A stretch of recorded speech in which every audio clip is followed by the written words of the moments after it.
Oke, Assalamualaikum warahmatullahi wabarakatuh. Ketemu lagi dengan saya Dimas Iri Darmantio di mata kuliah Ekonomi Pengantar Ilmu Ekonomi Makro. Oke, di sini kita akan membahas mengenai pasar finansial atau di sini mungkin lebih ini adalah pasar uang.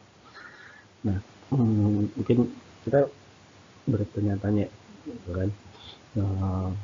Kenapa ada namanya pasar finansial atau pasar uang itu sendiri?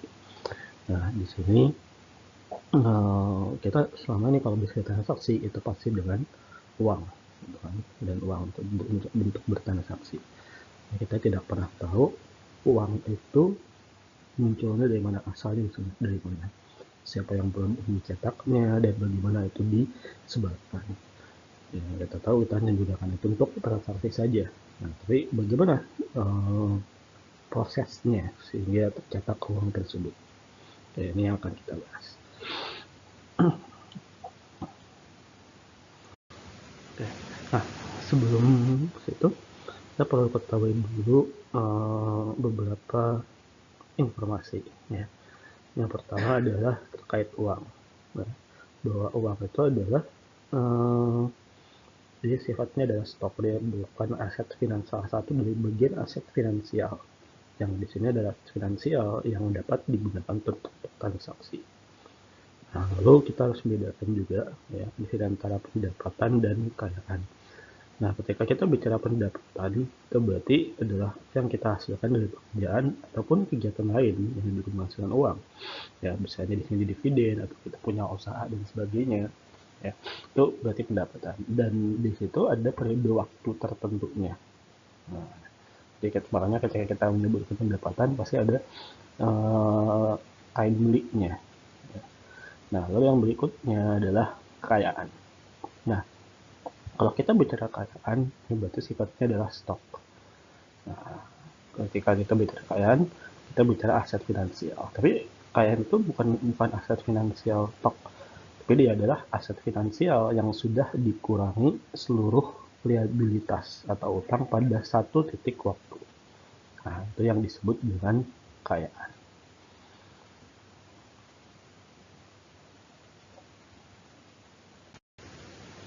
Ya. Nah, dalam hal aset finansial, ya perlu diketahui di sini bahwa tadi pasar aktivitas finansial itu bukan hanya ada uang, ya, tapi ada juga satu aset finansial lain yang namanya obligasi. Nah, dalam hal di pasar finansial ini sebenarnya terjadi tarik menarik, ya. Tarik menarik antara apa? Antara uang dengan obligasi itu. Nah, tarik menarik ini karena kepentingan yang berbeda. Di mana ketika kita lebih banyak menyimpan kekayaan dalam bentuk uang, maka kita akan mendapatkan likuiditas. Jadi kita bisa langsung masuk likuiditas, jadi uang itu kan bisa kita gunakan transaksi. Tapi dia memang tidak menghasilkan bunga. Nah, sementara ketika kita menyimpan dalam bentuk obligasi, ya, maka kita akan mendapatkan imbal hasil dari penyimpanan obligasi itu. Namun kita tidak bisa menggunakannya untuk transaksi. Jadi istilahnya di sini kita mengorbankan kenyamanan. Kita tidak ada likuiditasnya. Nah, tarik menariknya ini akan ditentukan oleh apa? Oleh suku bunga.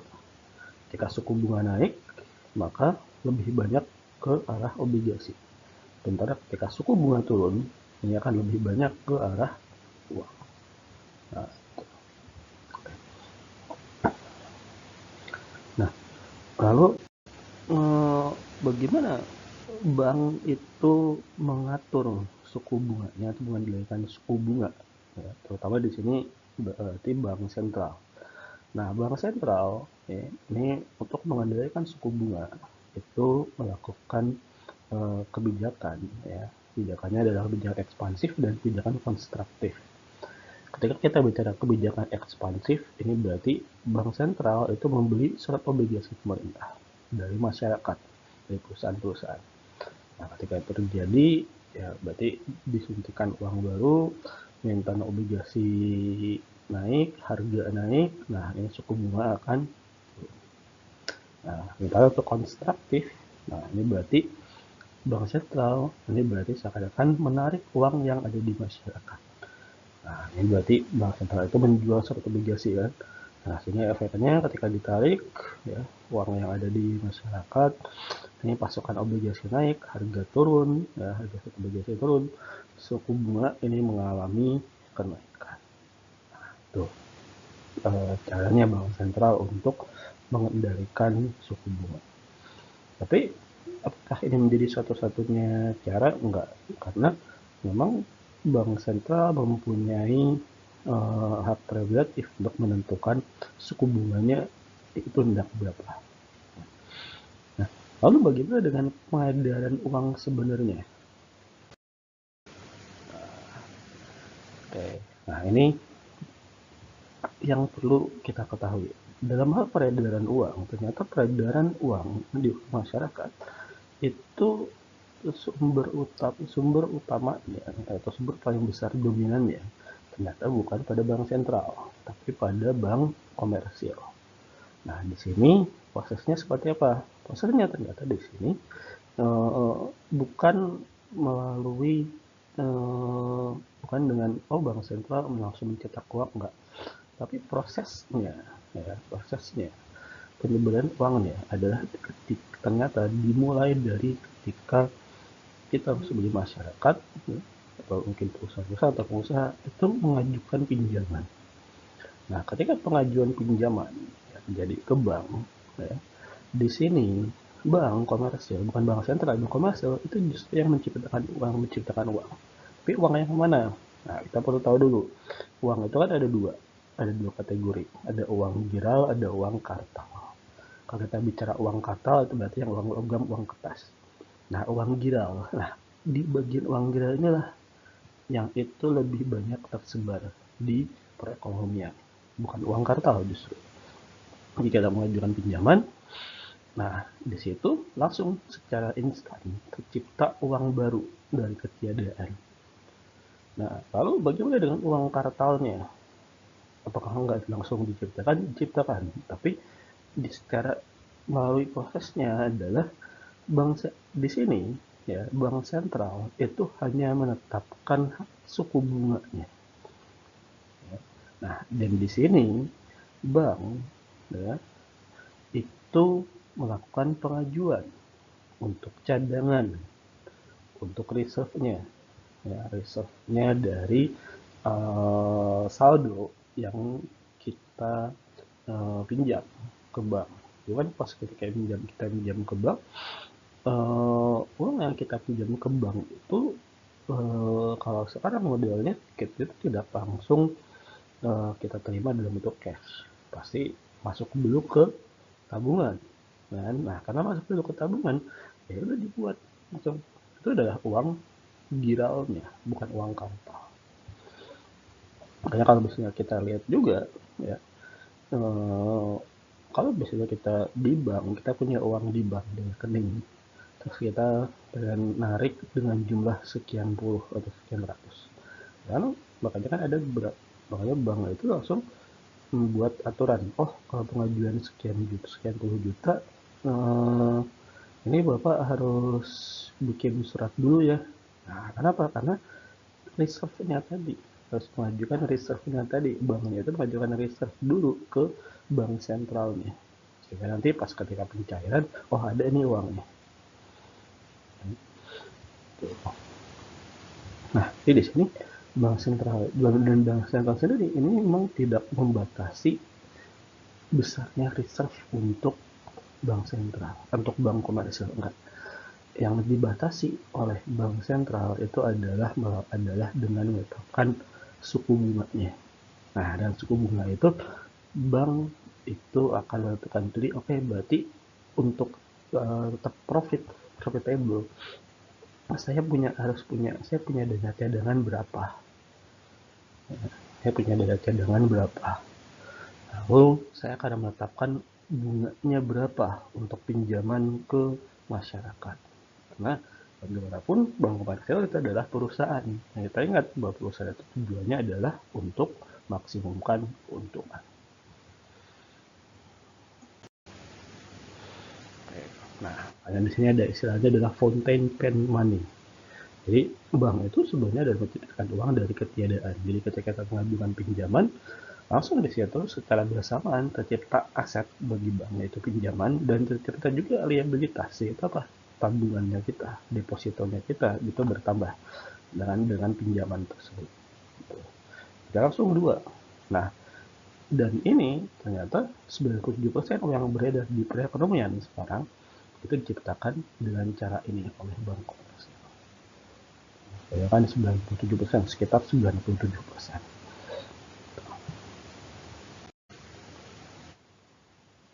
Oke. Nah, lalu remnya apa? Remnya tadi ini ini remnya ya, untuk penciptaan uang itu, walaupun katanya oh bisa kalau langsung, tapi ada remnya, ada 3 batas mekanis. Ya. Yang pertama itu adalah kekuatan pasar dan risiko kredit. Nah, bank itu karena sebagai perusahaan ini harus mencari untung, mencari profit. Ya, maka dari sini bank itu tidak bisa sembarangan menetapkan suku bunga yang sangat rendah. Pasti suku bunganya itu akan dipikirkan gimana supaya itu bisa mendapatkan profit. Nah, lalu yang berikutnya akan ada proses seleksi. Karena harus diperhatikan bagaimana kalau misalnya ada resiko yang meminjamnya tidak bisa bayar. Dan itu harus dihindari. Nah, lalu yang berikutnya adalah perilaku konsumen. Nah, ketika konsumen ya, itu melunasi hutangnya, melunasi pinjamannya. Nah, konsumen ini tanda kutip ini secara instan istilahnya itu adalah menghilangkan uang dari peredaran. Kenapa? Karena ketika konsumen membayarkan pinjamannya, nah itu kan masuknya ke bank.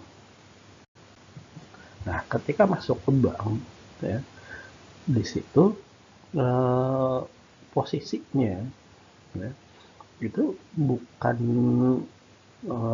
kalau misalnya gini, misalkan ketika posisinya membayarnya adalah ke banknya itu secara transfer, nah kan berarti di yang tabungannya berkurang. Nah, jadi yang meminjamnya tidak lagi memegang uang giralnya itu. Nah, lalu uang giralnya kemana? Nah, berarti kan uang giralnya ini posisinya ada di bank saja, terendap di bank, gitu kan? Hilang dari peredaran, gitu kan? Hilang dari peredaran di perekonomian, tidak dipakai lagi. Gitu. Ya. Yang berikutnya adalah kebijakan moneter. Batas berikutnya. Nah, ini ada batasnya. Jadi bank itu tidak bisa sembarangan menaikkan ataupun menaikkan suku bunga. Ada batasannya. Batasnya dari mana? Dari bank sentral. Nah, bank sentral itu sudah menetapkan suku bunganya. Nah, sehingga ini yang akan menjadi acuan oleh bank. Oke, berarti berapa banyak yang bisa minjam ke kami? Oh, segini. Oh, kenapa? Karena bank sentralnya sudah menetapkan suku bunga acuannya adalah segitu. Nah, itu.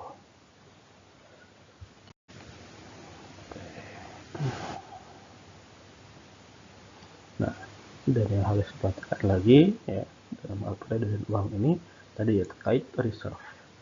Nah, reserve atau dana cadangan tadi itu tidak serta merta bisa langsung dipinjamkan kepada publik.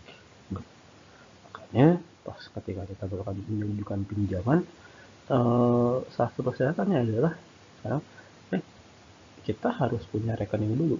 Harus punya rekening dulu di bank itu. Kenapa? Karena bank itu tidak boleh meminjamkan reserve dana cadangan yang memang dia punya ya di bank di berkas mereka itu ke masyarakat, itu nggak bisa. Nah, dana cadangan ini hanya untuk penyelesaian transaksi antar bank saja dan untuk memenuhi regulasi likuiditas. Jadi tidak pernah dana cadangan itu dipinjamkan.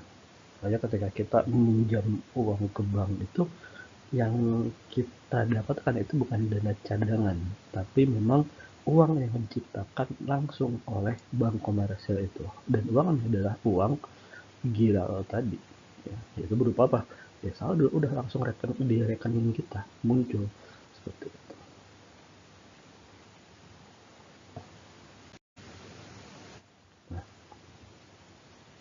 Oke.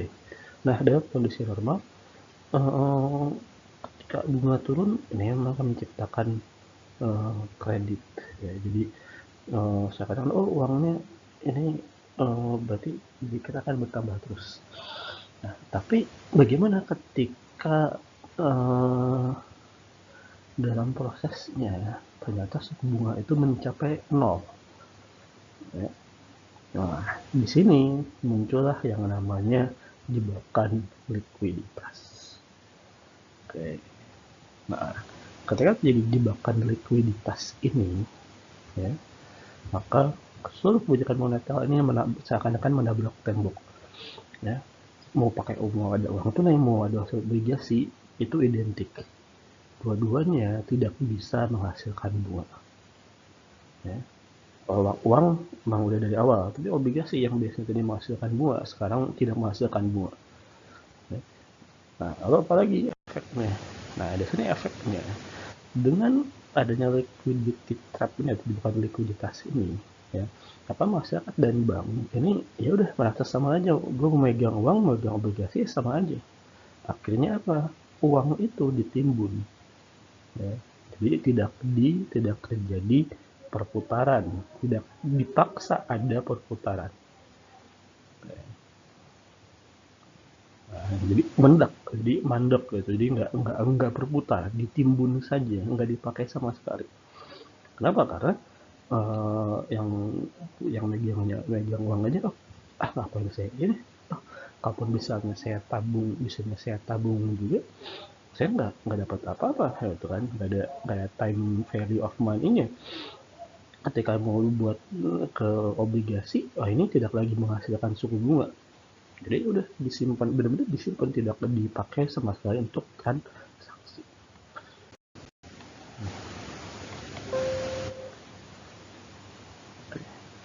Nah, lalu apa yang uh, dilakukan, ya, kalau di sini terjadi tadi jebakan likuiditas? Nah, ini dilakukan jalur pintasnya adalah dengan quantitative easing. Nah, di sini bank sentral ya itu akan membeli obligasi pemerintah secara langsung, tapi dari bukan bank. Jadi dari lembaga keuangan tapi yang non bank. Habis ini dana pensiun atau asuransi dan sebagainya. Di sini bank komersial itu hanya sebagai fasilitator. Nah, hasilnya, nah di sini uang beredar, itu ada uang beredar baru, tapi disebarkannya langsung ke perekonomian real, jadi tidak melalui bank. Nah, sehingga di sini terbitlah hutang baru, ya, atau kredit baru, sehingga investor ini dipaksa, misalnya di sini bank sentral itu dengan quantitative easing ini memaksa investor atau masyarakat memutar uang tersebut ke aset-aset yang real. Yang di situ bahkan aset realnya biasanya yang dipilih adalah aset real yang dia lebih beresiko. Nah, apakah ini nggak ada cost-nya? Tentu ada cost-nya. Cost-nya adalah dalam hal eh, dana cadangannya dari bank sentralnya, itu cost-nya itu di situ.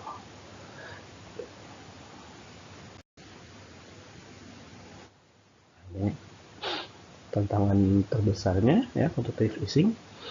Jadi ketika quantitative easing itu memang menambah cadangan pada bank, tapi di sini quantitative easing itu secara bersama menciptakan liabilitas deposito milik dana pensiun dengan ukuran yang pasti sama.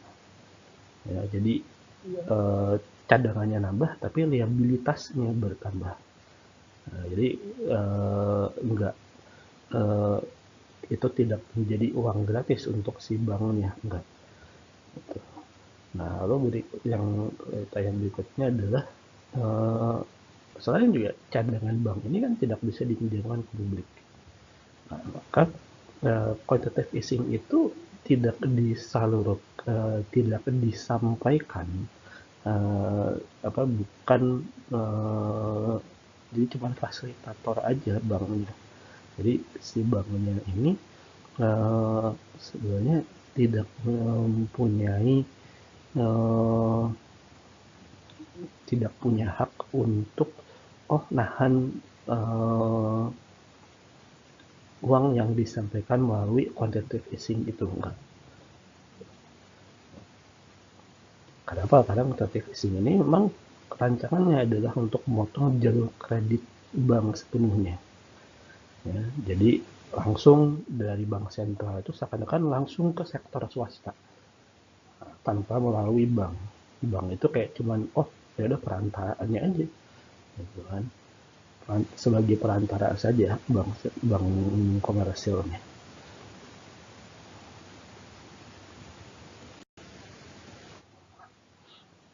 Oke. Nah, yang perlu kita jelaskan lagi buat tadi ya, uang yang beredar itu lebih banyak adalah dari bank komersial, yang itu sehari-hari itu adalah angka digital saja, ya, sebagai angka digital, atau mungkin kalau istilah ini adalah uang digital yang lebih banyak beredar sekarang dibandingkan uang kartal atau biasanya uang kertas, uang logam itu sendiri.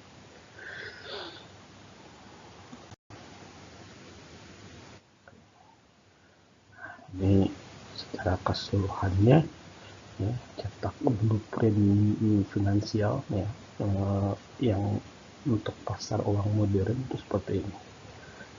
Jadi bisa dilihat ini sebagai arsiteknya itu adalah bank sentral. Bank sentral itu menetapkan suku bunga. Nah, lalu sebagai katalisnya itu adalah profitabilitas yang diinginkan oleh bank komersial. Dan bank komersial adalah sebagai yang membangunnya, bangun peredaran, yang secara dominan menyebarkan uang itu adalah bank komersial sebenarnya. Melalui apa? Melalui dipancing melalui pengajuan pinjaman dari masyarakat. Nah, itu sebabkan. Nah, ketika ada permasalahan suku bunga nol, ya jadi jebakan likuiditas, baru di sini bank saya bergerak melalui override, melalui jalur override. Nah, itu dengan apa? Dengan quantitative easing. Nah, jadi di sini ketika quantitative easing, bank sentral itu seakan-akan tidak menyebarkan uang melalui bank komersil yang biasanya kan disebarkannya langsung bank komersil, sekarang enggak. Bank sentralnya ketika terjadi jebakan likuiditas, maka semuanya diputar langsung ke masyarakat, ke perekonomian real. Oke, itu saja yang bisa saya sampaikan. Assalamualaikum warahmatullahi wabarakatuh.